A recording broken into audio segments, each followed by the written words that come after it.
Looking for a fun way to win up to 25 times your money this basketball season? Test your skills on Prize Picks, the most exciting way to play daily fantasy sports.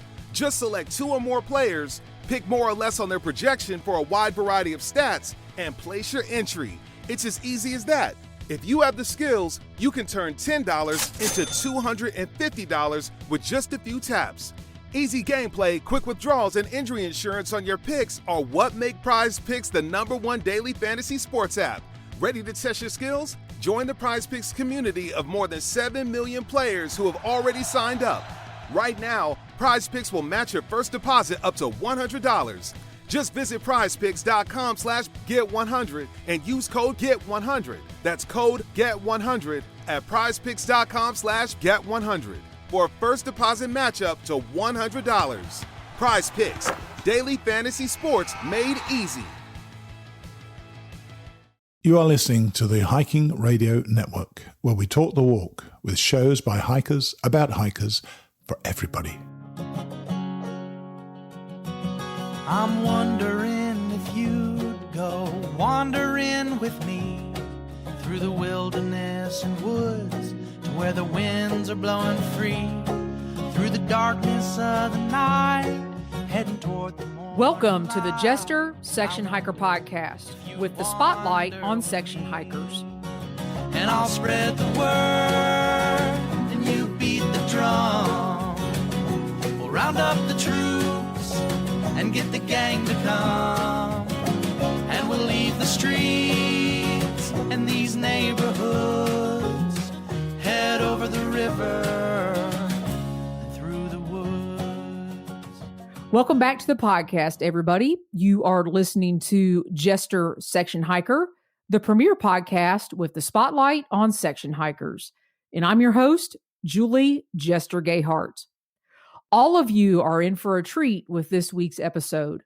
I had a listener reach out to me a few weeks ago, and she recommended that I take a look at the Instagram page, Hiking with Pigtails. After I looked at the page, I got back to the listener and thanked her for sharing this account with me and said, I will absolutely reach out and see if I can get Pigtails on the podcast.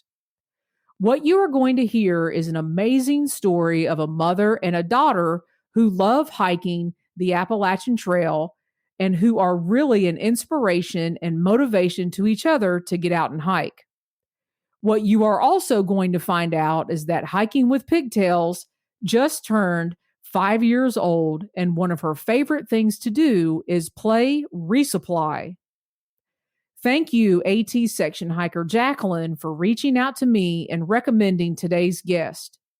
If you are new to the podcast, thanks for joining us, and now on to the show. So please welcome with me to the podcast, Charissa and Julia Hipp, or better known as Hip Hiker Gal and Hiking with Pigtails. Welcome, you guys. Thank you for having us. Listen, the listeners already heard in my intro that Julia just recently turned 5. Is that correct, Julia? Mm-hmm. Thank you. She's shaking her head. Yes. So that is awesome. But Charissa, I won't reveal your age to the listeners, but we actually want to start with you and kind of build this story for us of how you started hiking and then bringing Julia into this, or otherwise known as Hiking with Pigtails. All right. Well, I am a longtime tourism marketer. So I have spent many years behind a desk writing about all of the wonderful places that we live near here in Maryland. And that includes national parks, state parks, and the Appalachian Trail. And so when Julia was about 6 months old and I left my job to be home with her and my other 2 children, I got to thinking one day that I really needed to get out and start experiencing these places that I was trying to entice other people to get to. So I took her to our local park, which is the C&O Canal, about 5 minutes from our house, and put her in the jogging stroller. And we started clocking some miles. I had a Fitbit back then, so I started tracking how long we were going. And then He's falling off. Here's your earbud. That's okay. Her headphones keep falling off, but that's okay. Yeah. We want her to be able to hear us because she's very important. There you go. Do you have that in? Mm-hmm. Okay. So very good.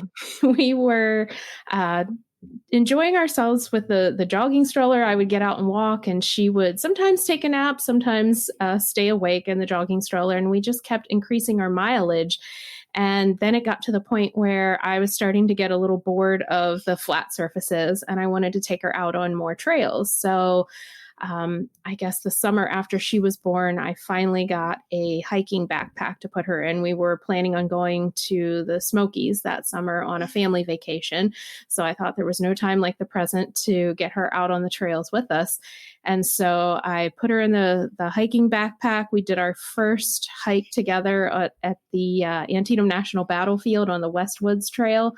And I didn't even realize it. I was wondering if she had seen a deer that crossed the trail right in front of us. And I had to use my cell phone in selfie mode because I couldn't see what she was doing hanging out back there on my back. And here her little sun hat was all the way down over her eyes, almost to the end of her nose.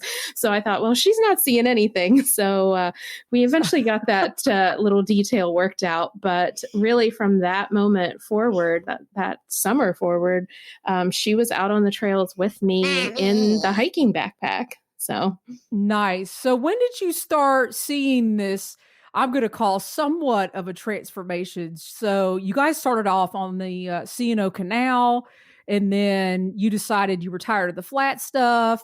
And I'm really visualizing you carrying her in this pack, because for the most of us, those packs they're somewhat cumbersome. And, having a kid back there maybe kicking you and things like that. So that's what I'm visualizing. So when did you start really seeing Julia responding and kind of getting into the trail? Well, I would say that it started with her even in the jogging stroller on the C&O Canal. I had this kind of safety measure where, since I was usually out traveling and it was just the two of us alone, and sometimes out in some rather remote locations, I would always really kind of zero in, make eye contact with people coming the opposite way, say hello. And she would start saying hi to everybody going the opposite way. And of course, a lot of people actually say hi back. They would smile, maybe ask us how our day was, but there are just some people out there who do not speak when spoken to. And it was so funny because she would keep saying hi to them repeatedly, like they didn't hear her the first time or the second time. And she was very determined to get people to kind of acknowledge her and say hi back and be polite and nice. So that was one instance where I really noticed that she was kind of picking up on my trail behaviors.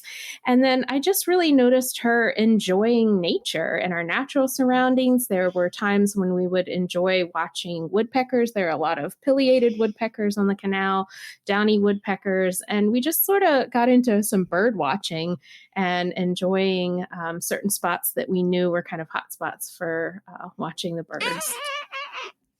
So it seems like you guys became kind of motivators for each other. Like you guys went through this progression. All of a sudden you started seeing her really getting into the trail and noticing the animals. And it sounds like especially the people saying hi and wanting them to respond back. And then you guys, I think, who was it, Julia, or was it you, who decided to get into this 52 hike challenge? Because I know that's something you guys decided to take on together. I did the 52 hike challenge a few years ago, and it was kind of twofold. I had gone to one of our local state parks with a friend of mine to do a first day hike. And there was a local journalist from the newspaper there who interviewed us. And he said, how often do you hike? And I was like, well, having been a journalism major, I know this is a really bad answer, but a lot. I didn't have a way to quantify it. So I thought, well, maybe since this is January 1st, I will start actually kind of keeping track of how often do I actually hike and how many miles do I hike every year. And then I also kind of in combination with that had been more of a fair weather hiker, didn't love the cold, I'm always cold. So I wasn't really one to get out as much in the super cold weather months. So I decided that that would be my incentive to get out and hike when it was cold out. So I thought that would keep me consistent. Yeah, you guys did some big miles. So the 52 hike challenge is that you would hike 52 hikes out of the year. And you guys actually did that from January to August and did how many miles? We did, for Julia, it was over 200 miles. And I think for me, it was around 300 because we've kept going. We keep adding to that. And now I think she's at 230 some for the year. And I'm getting close to 365 for the year. So wow, that is that is awesome. And you guys are also, all right, Julia, we're getting ready to get to your part. So you guys are also section hiking in Maryland and have actually completed Maryland. Is that correct? We hiked all of the Appalachian Trail in Maryland. We finished in August and really didn't start until the summertime, but it was never my intention to do all of the AT in Maryland with her. There was a few small sections of the trail that I hadn't done in Maryland that I was hoping to complete this summer. But I initially just took her to some of kind of the major overlooks, Annapolis Rock and Weaverton Cliffs and Black Rock.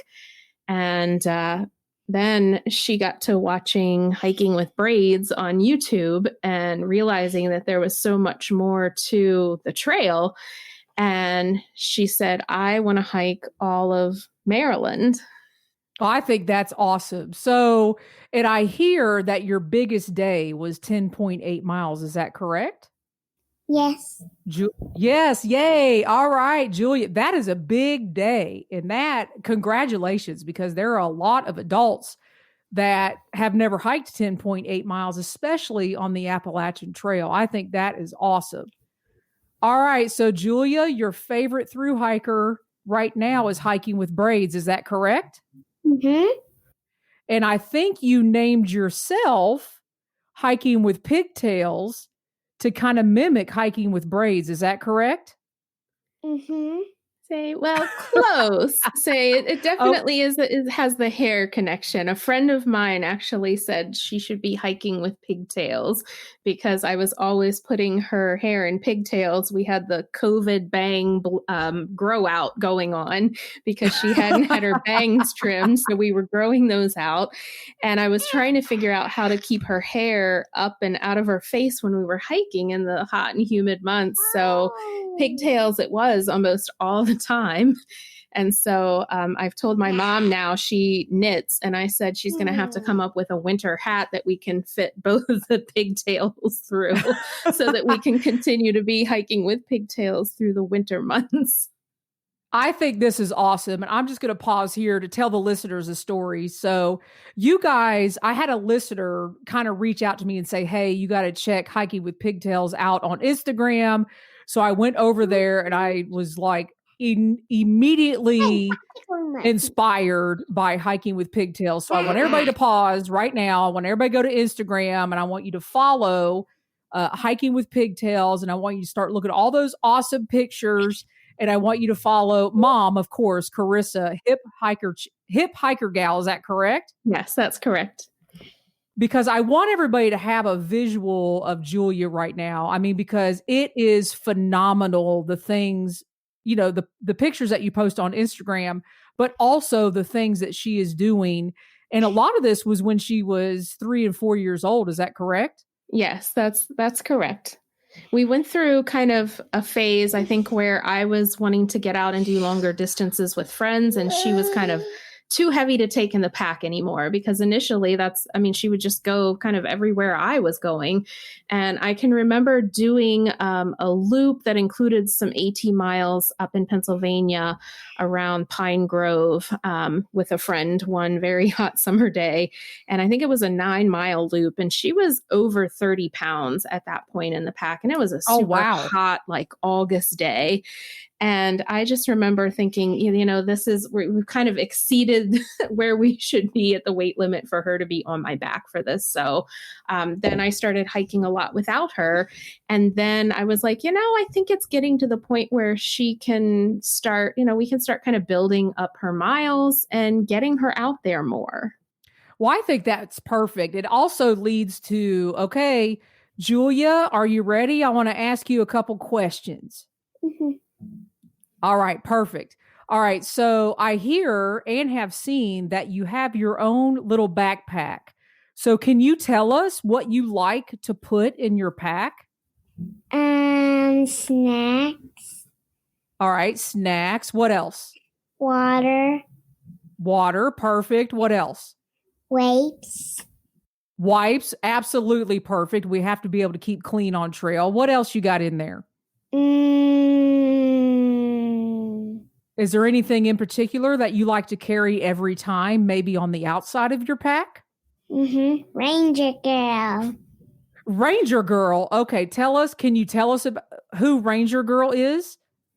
My little doll.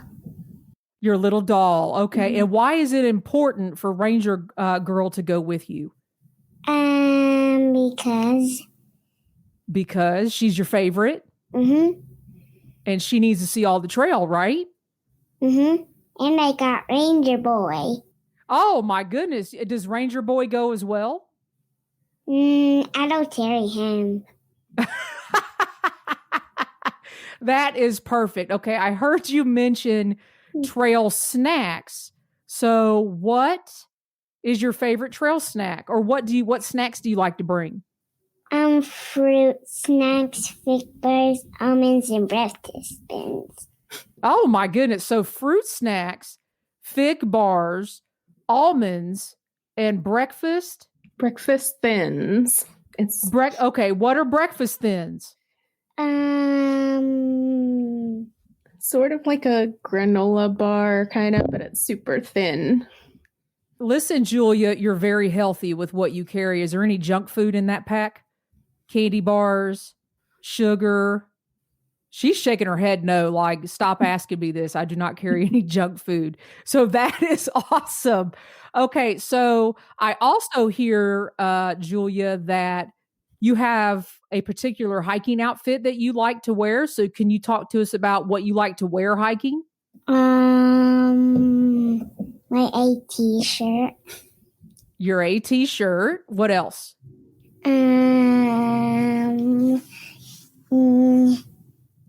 My pants. Your pants.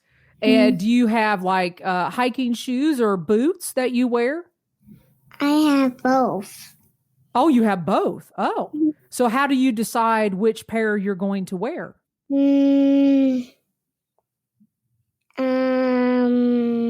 Does it depend on the terrain? Does it just depend? Whether and sometimes you even wear your Crocs if there's a water crossing. Oh, all right, Julia, do you like the water crossings?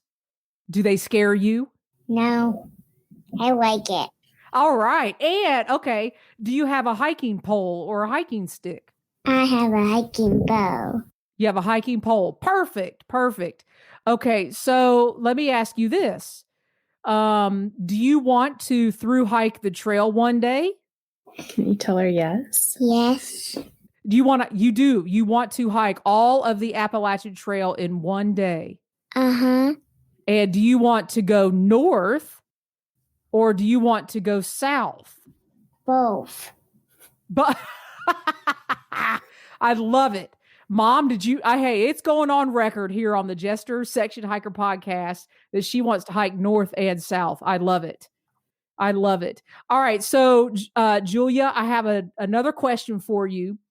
I've heard that you like to, what a resupply is, and sometimes you might play resupply. So what does that mean, or what does that look like? And Mom, you can help us out as well.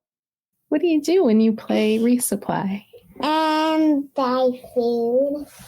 Scoot back. You buy food. You take your food, and do you sort all your food out? Mm-hmm. Do you shop for food in your toy kitchen? Yes. Oh, I didn't realize you had a toy kitchen. So you shop for food and then you try to figure out what to take? Mm-hmm. Yep. And I'm sure that includes your favorite snacks, right? Yeah. And then where do you put it? You have In my backpack. In your backpack. Perfect. Okay. So you folks heard it here first. We have a 5-year-old that has figured out Resupply. She wants to hike the trail north and south. And I have one last question. Julia, you ready? What would you say to Hiking with Braids if you ever met her? Would you tell her you like her videos? Mm-hmm. What would you say? Would you tell her that you like her rainbow what? Crocs. Oh, her rainbow Crocs. All right. So Hiking with Braid, Julia loves your rainbow Crocs. Anything else? You want to hike everywhere she's hiked, right? Mm-hmm. And what else do you perfect. carry on your pack, like Hiking with Braids that you got at the Appalachian Trail Museum in Pine Grove? Patches. Well, you have patches, but what else did you get with your patches that day? The pink what? The pink bandana. Ooh, all right. The pink bandana. And I heard you say patches. Tell me about your patches on your backpack. What are your patches on there? They're Well, you have two main ones. I have two main ones. You have and do you remember what they are? Yes. All right. You want to tell us? Do they both have AT symbols on them? The one with AT symbols, and what else? Yes. What's the other one that's not AT? One of them is both AT. Well, no, you got a new one for your birthday for the Maryland AT. But you have one for what? The 52 hike challenge. All right, perfect. So she's got one for the Maryland AT and one for the 52 hike challenge. All right, everybody, you got to step up because if you don't have these, we cannot let Julia pass us. So, Julia or Pigtails, I really, really appreciate you talking with us today. And Mom, we will turn back over to you. And did you know she wanted to hike the trail north and south? I did not know. That's news to me. But I don't know so if the she question means that is as a flip-flop or if she really wants to go north and then south. But okay, Mom. So when are we going to let her go? Right as soon as she graduates high school? I guess. I guess there's no time like then to go. So I do have a couple other questions for you, Mom, because as you began your hiking journey and you've been in travel and tourism, and I know that you grew up in the outdoors, how has this opened more doors for future projects that you want to work on? And maybe tell us about a couple of those projects. Well, one of the more exciting ones, I'm very passionate about getting people into the outdoors, and especially my experiences with Julia, especially in these COVID times. I think that we can all use the outdoors as long as we're doing it responsibly. That's another big piece of it that I try to teach her along the way is to use the outdoors, not abuse the outdoors, leave no trace principles, recreate responsibly, and all of those things. But I think that now is the perfect time to show people how important our public lands are and create future stewards and people who want to continue to preserve and protect these places that we enjoy so much. So I was approached a few months ago by a contact that I had interviewed for an article about a year ago, a retired NFL football player who is also passionate about many of those things. And he works with the National Park Service and their Healthy Parks, Healthy People program. And he approached me about working on a project to have kids hike the entire AT within their communities as almost a relay. and to incorporate a lot of other things in with that so that it's much more than hiking, so that it's teaching them about the land and the indigenous peoples, teaching them STEM principles about why you should carry hiking poles and what angle you use those hiking poles at and why, and what is the proper kind of footwear and what are the leave no trace principles along the way. Yeah. Julia might have more to say here in a little bit. And so it would be this very large project that would be all inclusive and try to get children of all ages and backgrounds out on the trail. So that's something that we hope to launch next year, and to really get kids out there and to have the trail mean something to them. Right. And I love it. And, just you talking about, teaching, kids at a young age, Julia's 5 years old, like leave no trace principles, stewardship, what our public lands mean, because we could probably get into this, whole rabbit hole of trash on the trail and things like that I think we've all seen more of, particularly since COVID times. So Julia, I got another question for you. Do you know to pick up trash on the trail? Mm-hmm. Yes. And do you pick up trash on the do you see trash on the trail that needs to be picked up? Yeah. Yeah. She's shaking her head. Yes. But we don't like it, do we? No. She's shaking her head. No. So that is great. And I love it. And I love that Julia's out there and you guys are going to, where is that? Where can we get more information about that program? Is something coming out in the future? Is there a website? No, I will have more information about it, I would say, through my Instagram page as the ball gets rolling a little bit more with it. It's in the very early stages, and there are an awful lot of, obviously, logistics to work with as we move forward. But yeah, I will definitely share information about that on my Instagram page. So, and we work with Wild Keepers, which is a group online where we collect trash once a month at our local go-to sites. And that's one thing along the trail that she gets really upset about when we see it. I know the day we were hiking and doing this section from Harper's Ferry to Weaverton, there was an awful lot of trash at Harper's Ferry. They've just been bombarded with visitors lately. And she asked me that day, she goes, can we come back here with our trash bags? Because we didn't have them with us that day. We had been dropped off and we had done a shuttle section hike. So we didn't have all of our stuff with us. But she gets really upset about the trash. And sometimes it's funny because we'll kind of be finished picking up trash and then she'll see something else. And I'm like, okay, we can't get it all today. We'll come back, we'll clean it up the next time. But she is really particular about that. And it kind of makes me feel good that she knows that, hey, that's not cool. Don't leave it behind for other people. But yet there are those of us who are out there trying to make the parks better for everyone.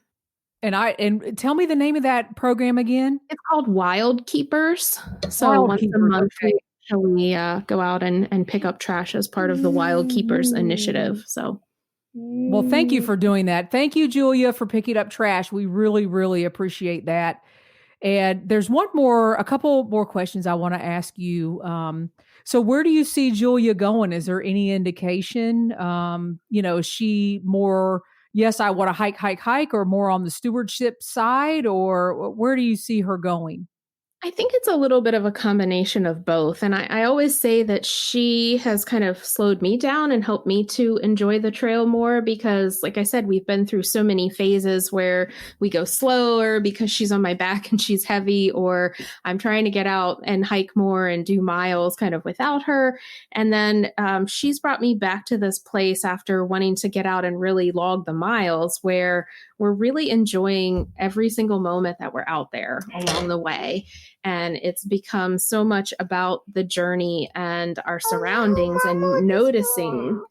So it's become a lot about our journey and our surroundings and noticing and appreciating everything that's out there. So we were we were hiking at Maryland Heights this summer with a friend of mine from high school, and her husband said that he was going to come back and come on one of her ranger programs one day. Awesome. Because she was pointing Awesome. out the pawpaw trees and different things that they weren't familiar with. So, we've done a lot. We use the iNaturalist app a lot to help us identify plants. It started a couple years ago in the spring where we were trying to figure out what all the different wildflowers are, but it's continued, and we look at fungus and different things and try to identify what it is. And so, we've gotten to the point where she'll be like, "Oh, Mom, there's fleabane, or there's a pawpaw tree," or, it's kind of neat to see. I love it. I don't even know what a pawpaw tree is. I love it. Well, you have to come to Maryland or West Virginia then, especially along the C&O Canal, late summer, early fall. Perfect. And this has also led for you, Charissa. I know that I don't know when you started, so talk to us a little bit about being a nature therapy guide. Well, I realized when I was getting out on the trail with her right after I had left my full-time job, I had lost a lot of weight just in getting out there and staying active, but I had struggled some with depression and anxiety in the past, and I realized that it was no longer an issue for me when I was continually spending time in the outdoors. And I guess it was a transformation that took place over kind of a long period of time, but people who would run into me who hadn't seen me in a while were like, "Wow, you've really changed. You've dropped all this weight and you just seem so different." And at first I wasn't sure how to take that. And then I was like, okay, I guess, as I look back, I sort of see it too. And I read the book, The Nature Fix by Florence Williams, and it got into a lot of the scientific evidence behind the effect that nature has on us and how spending time in nature can have, positive effects on the mind and body. And I was like, this is such an incredible thing. I wish there were other times in my life when I really kind of needed this kind of boost and would have relied on nature as medicine. So I looked into nature therapy, and absolutely, I always put out there first and foremost, I am not a therapist of any kind. I help facilitate nature as providing the therapy to people and help them with mindfulness practices in nature to really boost their nature connection. So it's definitely directed me in offering, mindfulness hikes in nature and getting people into the outdoors to connect and benefit from those therapeutic offerings that nature has for us. I agree. And you know what? This has been great. We have been going 30 minutes, and I got to tell you, a 5-year-old Julia, you have done awesome. And Charissa, I totally agree. And nature, especially in these times, there's no better way than to get out in nature and, kind of absorb everything that's out there. You're an inspiration to me. Julia's an inspiration to me. And like I said, I have taken up way too much of your time because having Julia Julia, do you want to sign off? Do you want to say goodbye to the listeners? Mm-hmm. All right. You can tell us bye. Bye. Bye. All right, Charissa, I want you, we are now to the point where I want you to sign off for us by reading your own journal entry, statement, or quote that will keep inspiring us all to keep hiking section by section. All right. Well, I wanted to share a quote from Emma Grandma Gatewood because I think that she shows us that even like Julia, there are so many things that you can get from the trail at any age. So she said, "I want to see what's on the other side of the hill, then what's beyond that." And so I feel like that sums up our journey pretty well. We've just kept going and going and going more and more miles. I love it. I love it, Charissa. I love Julia. And you guys, if you could see this, she has gotten up from her chair and she is bouncing up on the bed, and I love it. Thanks to both of you for coming on the podcast. I really appreciate it. Thank you so much for having us. All right. I got to tell you guys, I am totally inspired by Charissa and Julia. I hope all of you are inspired as well. I am also impressed that Julia sat for an interview for about 30 minutes. And how inspiring is it that Julia wants to through hike the trail north and south? Surprise, Mom, she announced her through hike here first. I hope all of you go follow Charissa and Julia over on Instagram and become as inspired as I am.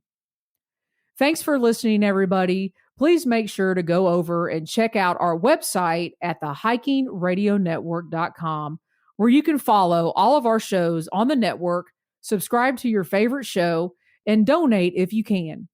And as always, everybody, happy section hiking.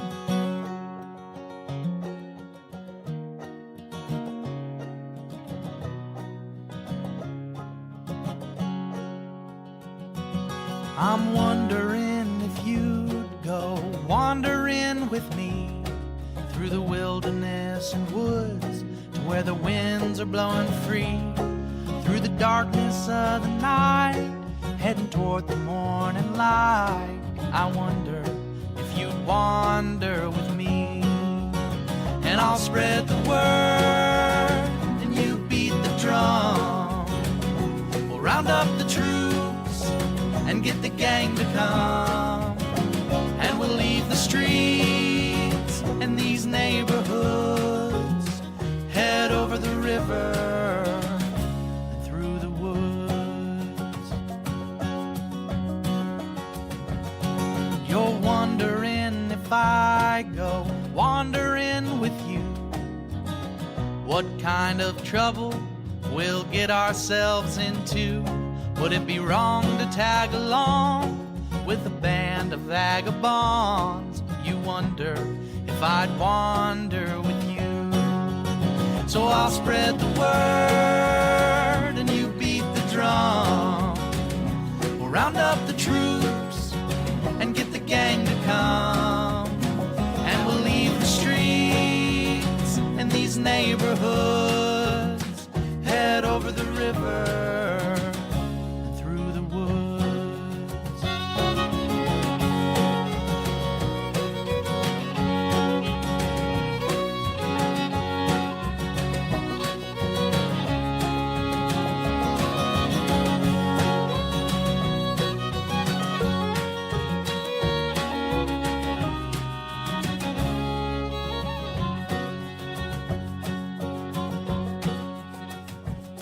I'm wondering if you'd come wandering my way, if you ever get lost or if the trail leads you astray.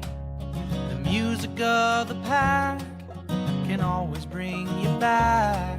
I wonder, can we wander away? And I'll spread the word and you beat the drum. We'll round up the troops and get the gang to come, and we'll leave the streets and these neighborhoods, head over the river and through the woods.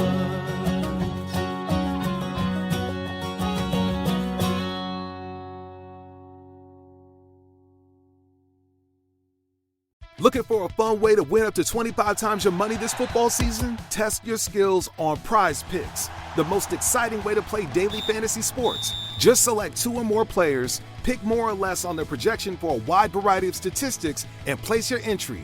It's as easy as that.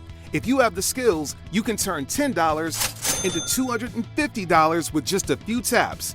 Easy gameplay, quick withdrawals, and an enormous selection of players and stat options are what make Prize Picks the #1 daily fantasy sports app. Ready to test your skills?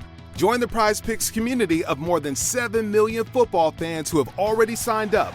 Right now, Prize Picks will match your first deposit up to $100. Just visit prizepicks.com/get100 and use code GET100. That's code GET100 at prizepicks.com/get100 for a first deposit match up to $100. Prize Picks, daily fantasy sports made easy.